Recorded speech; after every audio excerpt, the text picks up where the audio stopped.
brothers drop down to their knees and make do a popsicle sticks race down the curve into the soup. Welcome back to Marathon Mortgage Happy Hour. I'm Mike Whitsack. I am Rory Farrell, and we have a special guest. Darcy Scollin. All right, Hey. Darcy. Quick, kind of quick title. Like, who do you work for or with? What team are you on? Where you're from? Give us like a quick background. Okay, I've been in business for 20 years. I was with Keller Williams Real Estate for 19. Now I work for OCF Realty with Jeff Silva and the Silva Group in the Philadelphia and Margate area. Very cool. That's Awesome. It's a long time to be with one company and then make the jump. It is. And it sounds like we can kind of get into it, but it sounds like you've had a really successful year with been the a OCF really team. good So year. yeah, no, It's a good I'm move. looking forward to Yeah. getting into it and pros and cons and all that stuff. But which Keller Williams office were you in? Was it Montgomery? I was Keller Williams Bluebell. Bluebell. Oh, you're in cool. Bluebell? Nice. Harvest Drive. All right. Yeah. Yeah. Did you ever go into that office? Did you have an office there?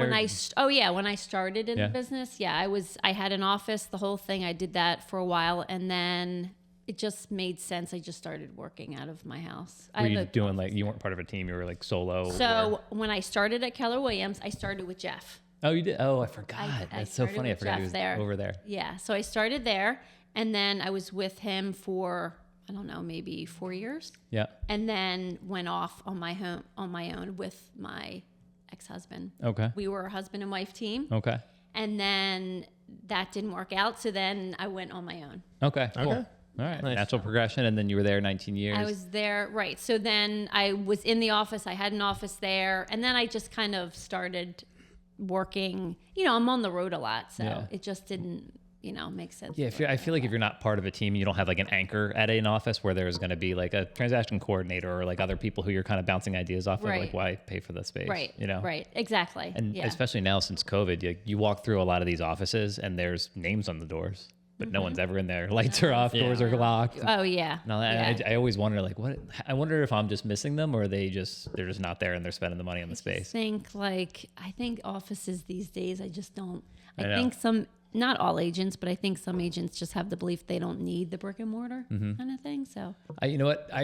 It definitely two schools of thought for us. Like, I love being in it. I like having the option to be in the office, and then I'd say 90% of the time we are in the office, and especially because we are part of a team, it's collaborative. We all learn from each other so much. I agree. We overhear, and like you saw downstairs, it's kind of open concept. Everyone overhears everyone's conversations. If Mike's out of the country, like he will be next week or next month, I'll be able to kind of like take over his files and like I'll know what's going on in his life because I've overheard it for the past 6 weeks. Right. So just Right.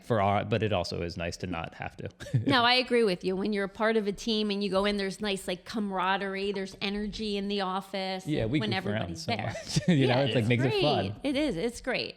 I mean, that's how I remember being in the business, and that's, especially when you're learning. I mean, we're always learning, but like when you really don't know what you're doing and you're kind of like bouncing ideas off of people and stuff. Yeah. We just talked to Sean about this, but you started in like a crazy time, and you weren't crazy in your own business, but he literally came in during COVID where we were like refi. Yeah. And he was here in the office just like absorbing all of that, like getting a full education. Getting stuff thrown at me. They're like, hey, figure this out, do this, do that, do this. And then I sat next to Tom for months. 6 months. I just sat next to him, watched what he did.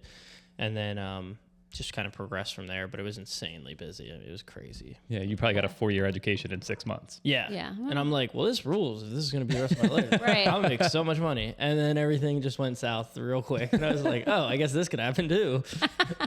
Yeah. So, Right. And then the past 3 years have just been like, a constant build of like, just trying to grow your own business, and last year was like a really good year for me. So I was happy with great. that. So yeah. We're all proud of Mikey. Yeah. Yeah. What? I said, we're all proud of Mikey. Yeah. Yep.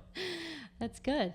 So obviously you're solo right before this. What's the biggest change of being on a team I don't know how much you want to talk about going Keller Williams to OCF or, a no team to Jeff's team, but just like, it sounds like you had a very good year. I've seen a lot good year. on social media about your production and so talk about that a little bit. So I think it was more, being on the team was a big thing. Because if I compare it to when I was on the team, when I obviously got in the business, I was like learning everything, trying to figure it out, how do I talk to buyers and sellers and just navigating every aspect of the business, but getting like a little bit of help. Now coming onto a team, it's like my mindset's totally different because know what I'm doing, obviously, after 20 years in the business. Yeah. But I'm able to leverage, like, I know what to leverage and how to have, like, the transaction manager, like, work for me in a way. What you're good at and what you want to Right. spend your time on versus what you feel comfortable Right. And doing all of that, you know, writing your own agreements and doing all of the follow-up and the back-end stuff. Now that, like, I'm like, I don't want to do that because that's not my forte. I know the best thing for me to do is being in front of buyers and sellers and being out in the field and talking to people. And so, I mean, I think when I first started in the business, I didn't really understand that. So, I mean, And I think it's useful, like, to know all that. You've done it for so long. Now it's like, all right, I know this like the back of my hand. If I need to jump in on something, I can, but I don't need to be doing this anymore. You know, your time's so much better spent elsewhere at this point in time. But like when I'm first starting, you know, it's like doing the loan applications for Tom or whatever. It's like, I don't want to be, or fees worksheet as a perfect, fees worksheets are a perfect example. Tom would make sure I did like 20 fees worksheets a day to make sure that I got them right. And it's like, now I'm at the point where I'm busy enough. Tom's not as busy as he used to be. So he's doing his own fees worksheets now, but it was really important for me to learn them. Right. If I didn't do his fees worksheets, I would have totally screwed up mine, like never known them. So it's like pushing that off now. And now my time's better spent following up with people and doing stuff like that. Yeah. Right. Yeah. So that's the big thing. And on being on the team, everyone has their own role. You know, we have like someone who handles marketing and someone who handles the administrative stuff and someone who handles the listing aspect of it. Yeah. And, you know, just that is really important too, so that the agents on our team and can focus on business. Yeah. Right. And that's, I mean, in such a tough year like 2024 was, for you to be able to grow your business like that, it's not like you made that transition in a good year and it just happened to all of a sudden you got a lot of business and you can relate it to the new team. It's like, no, like it still was a tough year. Right. You made the change and you saw it flourish even in a bad year. Yeah. And I think, a big part of it was I feel pretty confident that when I talk to a buyer and seller that I kind of know how to help them. So I think my confidence level, again, is a lot different when you're in the business now as opposed to when you're first getting in the business. Yeah. So I knew that when I meet with buyers and sellers, I can pretty much be like, you know what, we're going to work together kind of thing. Right. So my confidence is there. So that just puts a whole new elevation to your business. I'm like, the more people I talk to, the I'm able to grow my business more so. Yeah. I think that way. So. And I know I feel this way. Like when I have a ton of business coming in, like I'm not worried about like the one deal here or the one deal. Right. So if you're busy and you're cranking, you're like, all right, cool. Like I don't have to be stressed about getting every single deal. And like that buyer might not be the right buyer for me. So I'm fine. Like if they want to go somewhere else, I have these other 10 that are lined up that, you know, we're going to work well together and it'll be less stressful for me. Right. And so that is that so breeds true. Confidence too. You're like, okay, cool. You know, I'm not like, as the kids say, thirsty. Right. Yeah. The kids say that, right? Wow. Right. The kids say that. Yes, they do. Wow. Impressed. I'm impressed. Cool. That's true. Yeah. Your kids probably would think I'm cool. No big deal. Okay. That's something a really cool person would say. I'm cool. Yeah. Your kids would think I'm really cool. My kids think I'm cool, but they're only 6 and 3. Yeah. They don't know cool. They don't know any better yet. Yeah. No, but you're absolutely right. I think that's not trying to push someone to work with you that maybe isn't the right fit, let's just say, or maybe they don't see the value in you. And then you're like, well, okay, moving on. There's other people. There are plenty of people really that I think that would want to work with you. And I think that obviously shows in your confidence and your production. I know. I feel I take it way more personal when someone chooses a different lender over me when I'm not as busy. Right. When I am busy, I'm like, all right, whatever. We're moving on. The next one will come down the pipeline. Right. But it's really hard. And it is a personal business. Like you are selling yourself as much as you're selling your product or your rates or your, service or whatever. But it's like, oh man, that sucks. Like, why'd they go somewhere else? Like, what did I do wrong? And then you start thinking about it and then you freak out. Yeah. At least I did. We've all been there. It happens. I think it's a product We've of all caring, been there. Right. I mean, that's just part of, but being in the business for so long, you just kind of like, this is part of it. Yeah. Even though you want to work with this seller like so bad, you're like, oh, I want this listing. We had a great connection. And for some reason, let's just say they decide to maybe go with someone else. It's hard not to take that personally. Yeah, for sure. It's really hard. Yeah. Now, I'm just curious though, too. Like, I know you've grown your business so much over the past year. Was there we spoke about, handing things off to your transaction coordinator and focusing more on this, but was there more of something else that you were doing that was helping grow your business? Were you making more cold calls? Were you door knock? Like what was...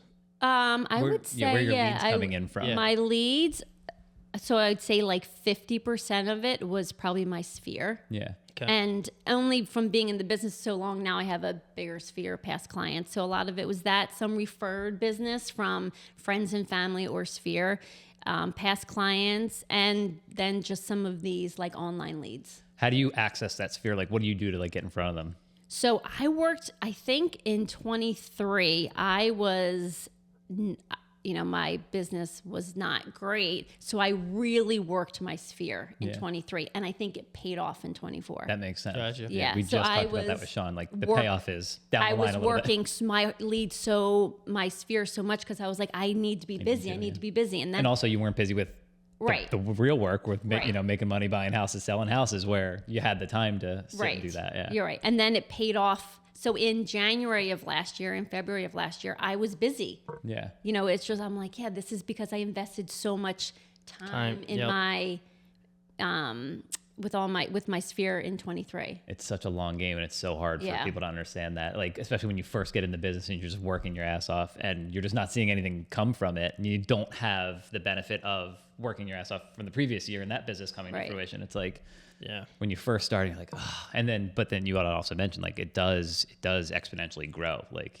I mean, I think it's really about staying in touch with your clients. That's a big, big thing. And I think that there's a lot of agents out there that don't do that. And then you're like, oh, man. We've all been, I've been there. I'm like, oh, have I kept in touch with everybody I sold a house to in 20 years? No. How could you?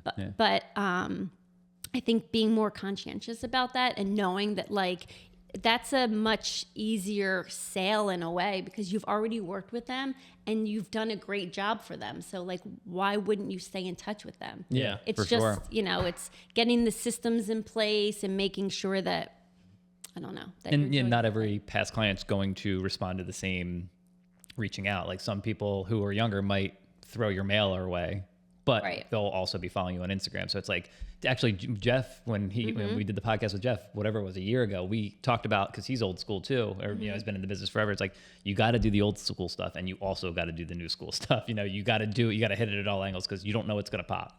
Absolutely. And I will say, like, my age of people that I worked with this year were first-time home buyers, but I also really got into, like, the 55 plus community. Okay, cool. So I sold a number of townhomes and then they were moving on to, like, the next life stage, like, assisted living, or I sold homes of people that were downsizing from the big house into the 55 plus. So I thought she was gonna say the next life. She was like, they're moving on The to afterlife. I was like, were you selling houses in heaven? It's just estate sales. Yeah. She just killed it on estate sales this year. Right. It was a dark year for Darcy, but she killed it. She made a lot of money. There was like a pause there for a second. I'm like, whoa. I'm like, she's like, I got a ton of house sales. Great. Yeah. So you all take a moment of silence. Rest in peace.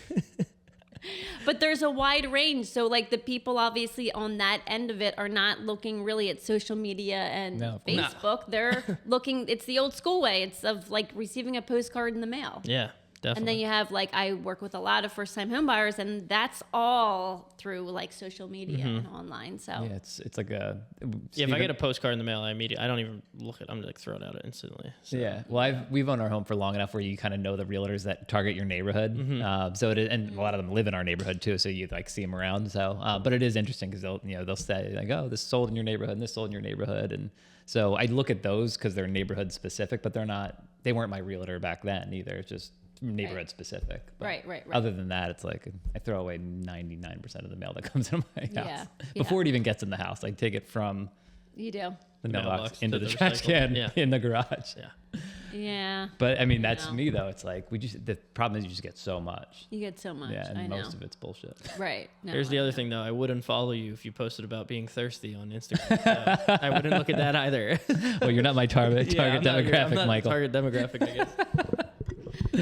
But that's when we were so slow and really for the past couple of years. But I knew in 2023, I'm like, it's not going to be a volume year for me. It's not. Yeah. So I was like, kind of like what you did, like buckle down, get in front of people, get in front of teams, develop relationships, do whatever you can, because people had time to spend time with you. Like they had time to go to lunch or grab a coffee or let me into their office and chat for a little bit. And I'm seeing those efforts, really pay off more now. Right. And I'm hoping in 2025, but I'm just going to kind of continue to do that while I have the time to do it. Right. And then hopefully build enough of a relationship where when everyone gets busy, they still think of you. And, right. Yeah. But it's like an ebb and flow of having to stay in touch and then getting crazy busy and then touching back again. And and that's hard when you're busy, like, if the spring comes and you're like, run. It's easy to kind of not do what you're supposed to do in regards to following up and always, touching base with like your sphere and that type thing, because you're running. Well, I also think that's the time to like reap the benefits of like, hey, remember for the past year I told you I was going to do a good job and I sold myself to you and now I have some business from you. And now it's like, now I got to deliver. Now I got to show you that I'm going to do it. And that's even almost more important than showing up at their office and like bringing them donuts or whatever. It's like, this is the part where I help you make money. Right. That's way more important than grabbing a coffee with somebody. Yeah. So. Right. And I will say for me now, being on the team, setting up your systems, hopefully now I'll be set up so I can still touch base with my past clients in sphere, knowing that I'm still running. Yeah. As opposed to like doing it all myself. Personally. Yeah. Yeah.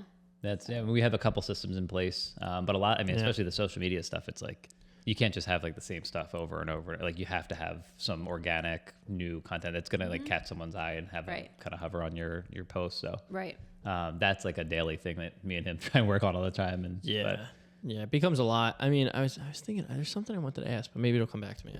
I can't remember, but no, I do remember now. I think this year, 2025 is going to be the year that like a lot of, buyers and sellers are going to realize that this market isn't changing. I feel like a lot of people have been like 22 was a little up in the air and 23 was obviously very slow. 24 was slow. So it's like, all right, maybe 25 is the year where everybody's like, all right, rates aren't doing anything.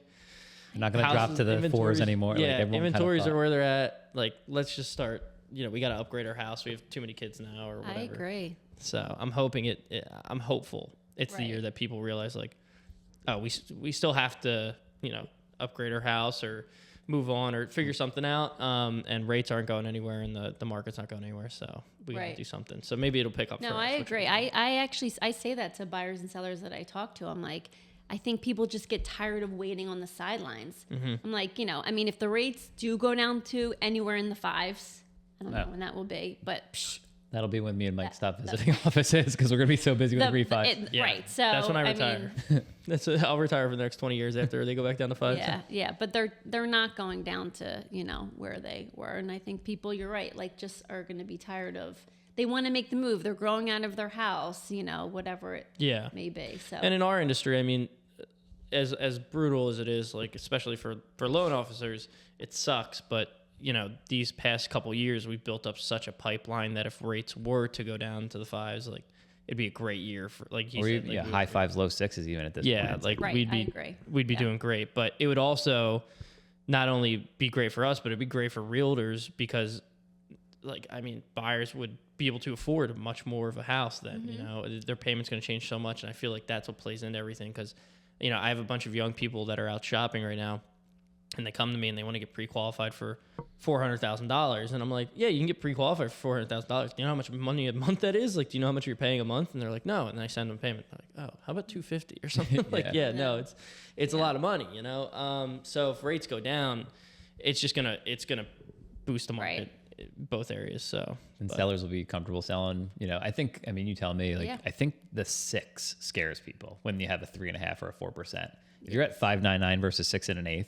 I think people are like, oh, okay. Like, it's a mindset. It's a mindset for sure. Absolutely. They're like, oh, let me know when they're in the 5s. I can tell them 5.99. Like, cool. It's just like a mental thing that they want. I agree. They want something in the 5s. Whether it could be a difference of $30 a month. I was gonna say it's maybe like what $50 a month. Yeah. No, you're right. I completely agree. And then you will hopefully then have some more sellers because inventory is low, so we need those. Yep. But then that means there's going to be more buyers in the market, which makes it even more competitive for buyers. Anyway, so it's just, if that happens, everyone will be. We did a podcast with Tom a couple weeks ago and about, the market and the economy and what we expect from 2025. And basically what it all boiled down to is like, you're not going to be able to time it. If you want to buy a house, buy it now. don't wait for the market. Cause like you said, like rates either can go up, or if they go down, more buyers are in there.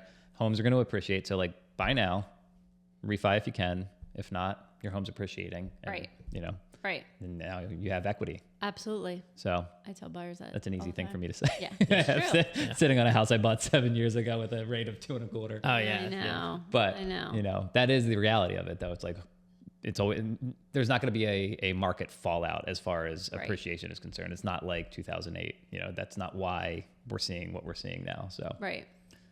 No, I agree. Yeah. Knock on wood. Yeah. Knock on wood. Now, where are you seeing most of your business at? This, you know, Glenside, Erdenheim, flat like this up this way, or are you getting some down in Margate and Ventnor? No, I would say, I mean, I work all of Montgomery County, all of Bucks County. Okay. So really, I mean, anywhere in Montgomery County. Yeah. Not so much down the shore as much, but I focus on, I mean, up to Doylestown and, you know, Oh wow. yeah. So you're going, Oh yeah. Nice. Yeah. Good. I'll go. I mean, I sold a house in Lancaster. Oh my God. That's I fun. sold a house in Coatesville. Like I'll go yeah. wherever. Now these are also like past clients of mine, but I mean, I'll go wherever the business is, to be honest with you. Especially if you're like, hey, I'm having a slow month. I'll drive to I Lancaster. mean, I don't know. That's just like, maybe that's like why that's my mentality. I'm like, if someone says, will you do this? I'm like, yeah, I'll do it. Well, that's like, good. Yeah. I Well, really especially don't if it's a turn past business. client. I would never turn business away. For sure. So, Someone else will take it. well, yeah. And it's just kind of like, if it's a past client of mine, like that, like means something to me. Yeah, So absolutely. like, I really care about that. Yeah. I mean, sometimes it's like, oh, the loan's 75 grand or 100 grand. You're like, yeah, but they're 23. And then guess what? 5 years from now, they're going to buy a $500,000 house. It's like, Well, good for them buying a house at age 23. Wow. you got a couple over there. Yeah. It's great. It's I amazing. didn't have that mindset when I give them props all the time. I think that's Like, awesome. I didn't know my That's first. so Well, great. we also had a different weird life, but like I didn't know my first house until I was in my 30s. But that Right. was also our forever home, so we kind of skipped the whole start. But Yeah. like, Yeah. we kind of Moved right in. You didn't do like the move up kind of No, thing. yeah, we never Right. took that path. But I mean, he just has the mindset of It's great. buy. I mean, you definitely invest. stayed at some pretty interesting places in your time of like. Sure. I You just didn't didn't own own them, them. but yeah. But you definitely. Thank God. You grew out of those homes and got your dream home. Yeah. No, I don't. I've always been interested. I kind of grew up around like real estate, though. I guess You did? my best friend's family owns a brokerage. Okay. So I just grew up around them.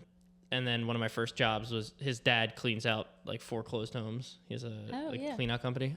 So I would go with them, and I thought it was like the coolest job ever. That is pretty fun though. Yeah, especially as a kid. I got paid $10 an hour in cash, and I got to throw like, you know, furniture out of the second story window into a dump truck and watch it like blow up in the truck. It was great. Yeah. You're like, I'm getting paid to? Yeah, destroy stuff. They're like, go up there and break all these cabinets so we can get them out the thing. I'm like, no I problem. mean, you allegedly got paid under the table.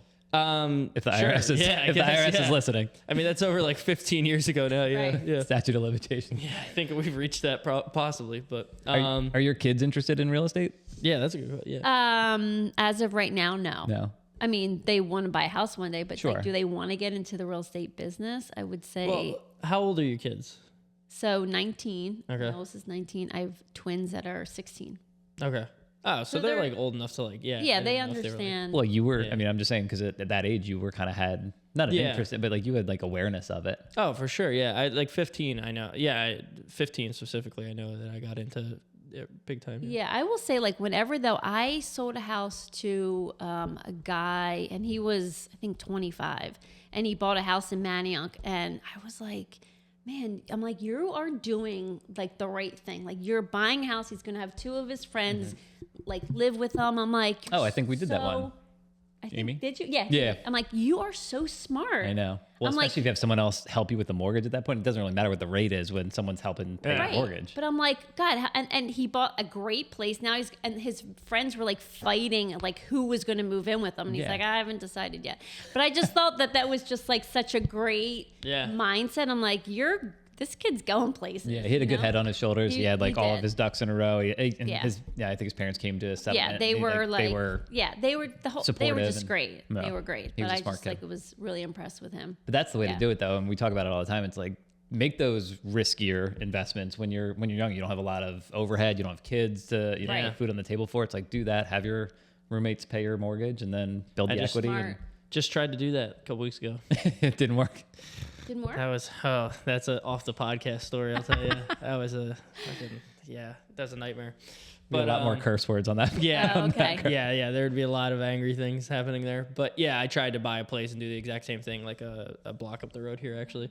Yeah. So, but didn't work out. And honestly, like, thankful it didn't work out because I would be pinching a lot of pennies to make that happen, you know. And I would have been, and I'm leaving in a couple weeks to go to Vietnam. Like I would have been not happy on the trip at all.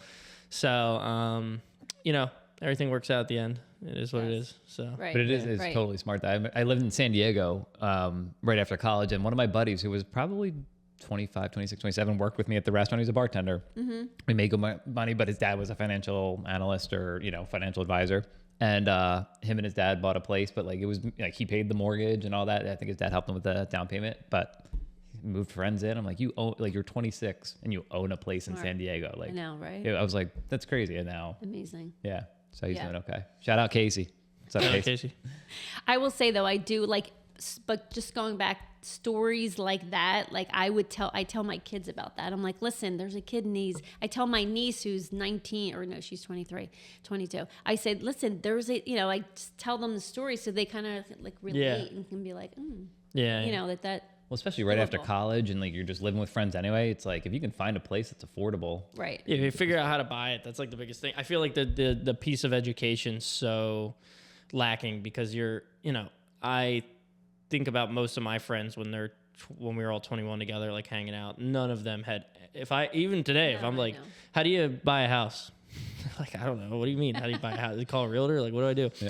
They don't even know what a loan officer is. So like, if they knew like, oh, I only need 3% down, or I might even only need 0% down to do this, or 3.5% down to buy like a place, and me and my friends can move.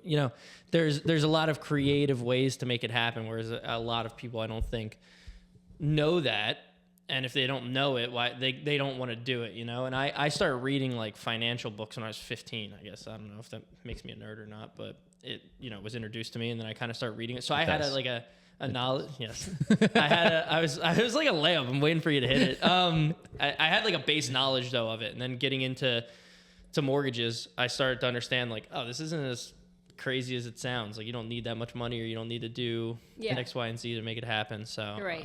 No, I agree. Yeah, it's like educating them. Yeah, just making them realize like you can do this. Absolutely. Like it just seems like such a huge hurdle. And a lot of times when I talk to first time home buyers who are like, like, I don't know. Right. It's like, hey, you're making it work. Like it's not as big of a deal as you're making it. I'm not saying that you shouldn't feel that way, but it definitely, I'll make it a lot easier on you than you think it is. Right. It's like I always say it's like starting a diet or starting working out or whatever. It's like, just take the first step. Right. And then you'll be like, oh, okay. And then it just gets easier and easier and easier. Right. No, I agree. Yeah. Absolutely. I mean, I certainly didn't know that at 21, 22, that I could have. Also, I wasn't in a position to buy a house in California when I was living there at 22, but people in Philadelphia often can. Mm-hmm. Yeah. No, go ahead. I was just being like just cognizant of like, oh, okay, if this is what you want to do, this is the amount of money you need to save, and you can do this, even if it's save this little bit every month, or it is doable. It is doable. And shout out Mike Hood, but I think it's also like a competitive thing with him and I as well, because he bought his first place when he was 18. He didn't go to college or anything. Yeah, 18 or 19. Maybe I'm like a year or two off. Oh my God. Oh, you gotta hold on. Yeah, let me throw some numbers at you. He bought his first place for $9,000. And and they live in the mountains. There's $9,000 houses up there. Well, he sold it for 100 and something thousand. So, but he went in with his dad. His dad and him fixed it up, and they flipped it, and and that's how he got started. So I'm like, oh shit, he bought a house. I gotta buy a house now. So then he called me up one day. He's like, yo, I got 2 houses. I can't buy this third one. Somebody's selling it. Do you want it? I'm like, yeah, sure.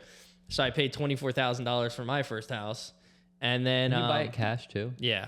And then I fixed that place up. I refinanced that place, and then I bought a place on the same block with the money that I refinanced it. And he's ever since his first house, he's probably flipped 3 others, and he has 2 or 3 that he owns now that he's working on, here and there. But it's a lot different of a market. Number one, right.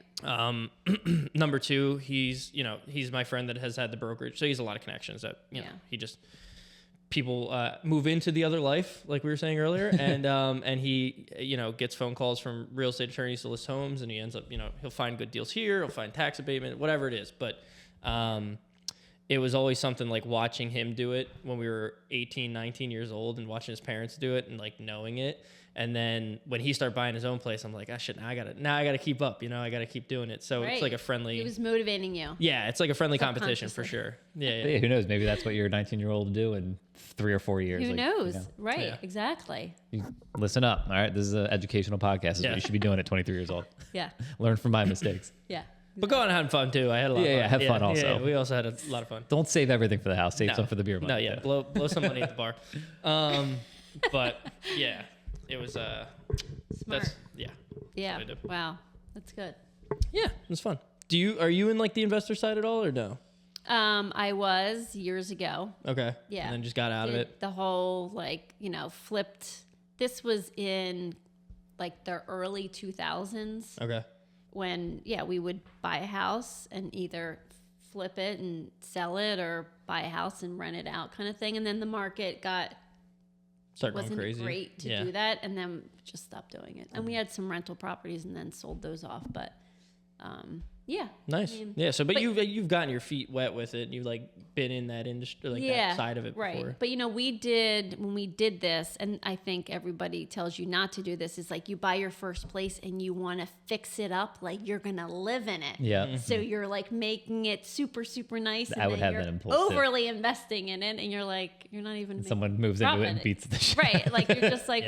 So yeah, you learn that kind of stuff. We were just. But. Yeah. I feel like I had that as well, where I wanted certain things done right. My dad's like, why? He's like, are you going to see this house again? And I'm like, yeah, you're kind of right. Right. But you also have to make it nice enough where it's not like a piece of shit. Right. Oh, yeah. No, but just some, what do they say? Like, you don't want to over improve it, which is, I think that's. Yeah, you don't need to be putting crown molding in and making things super nice. And you don't need to be doing anything. No, you make it nice and clean and appealing. So someone walks in, they're like, oh, wow, this is nice. Like, I think clean's the biggest part, right? Like, clean is a big thing. Yeah. And bright, like people like bright and clean and bright and updated. That's the key, I think. Yeah. Apparently not the people that lived in my apartment before me. I'll tell you that story real quick. I don't know why this popped in my head, but this is a crazy real estate story. I don't think I've ever told in the podcast. We went to go look at the place we live in now.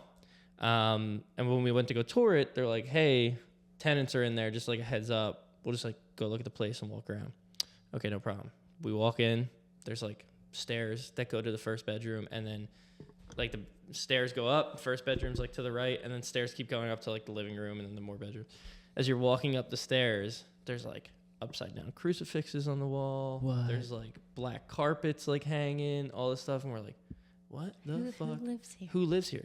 So then we go into the first bedroom. Nobody's in there, but it's just like the weirdest setup ever. There's a bed in a corner, and then like piles of like copper wires and like dragon eggs and shit. Like this guy had like eggs? Like Game of Thrones stuff. Yeah. So I'm like, okay. So then we go upstairs to the living room, and the living room is like dark.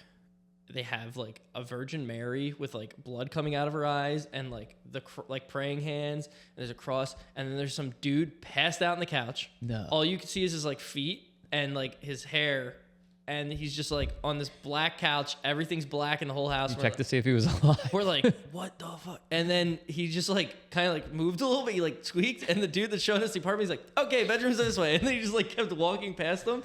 And we got up on the rooftop. We looked at each other because there's a rooftop deck. We're like, what is going on down there? And he's like, yeah, well, anyway, here's the price of the rental. We're like, oh, price is pretty nice. All right, when can we move in? Oh my gosh! Yeah. Wow. Yeah. Didn't know that. Yeah, it was a while. I brought my friend to go look at it. My friend's like, what do you bring me to? Like, what is this? It was terrifying.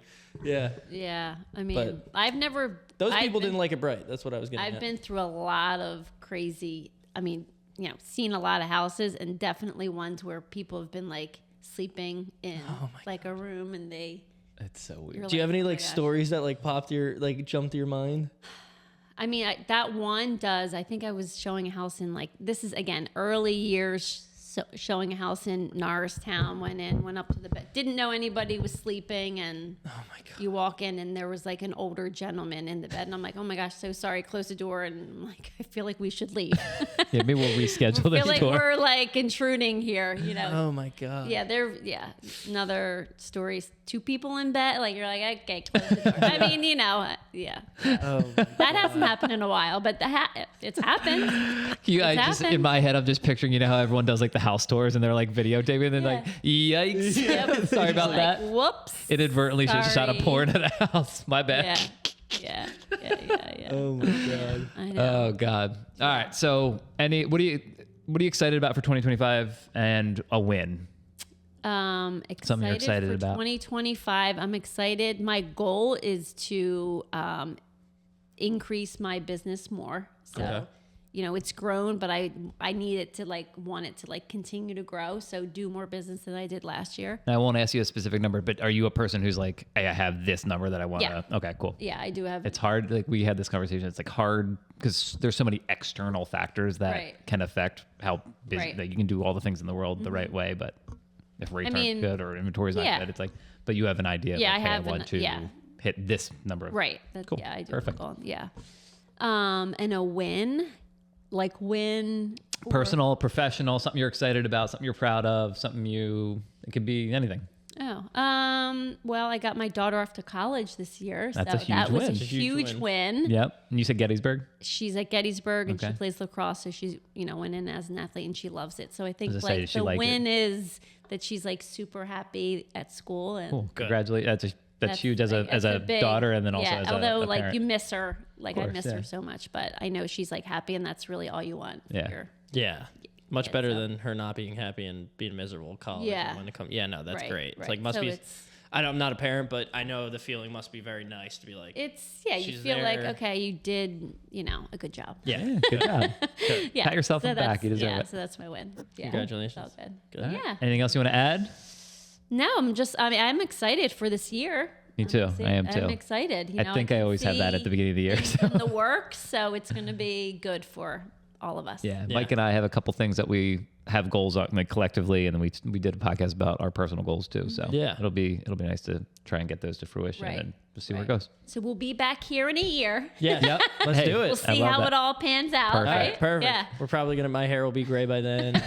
Yeah. If your hair is gray, that means you had a stressful, busy year. That's Yeah, good. Hopefully. That's a good Yeah, thing. That'll be a good thing. You're right. Exactly. All right. Yeah. All right. Well, thank you for All coming right. on. I Yeah, appreciate thanks it. for having Happy me. Friday and good luck in 2025. Great. We'll see you All soon. right. Yeah. See you. Bye.